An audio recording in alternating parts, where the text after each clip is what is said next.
నువ్వు నూరుతున్నప్పుడు, బయట తోటి చెమట నువ్వు తుడుచుకున్నప్పుడు,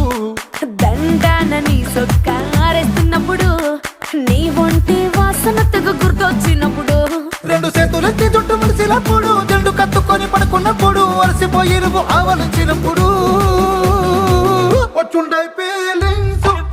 ఫీలింగ్స్ వచ్చి వచ్చి చంపేస్తు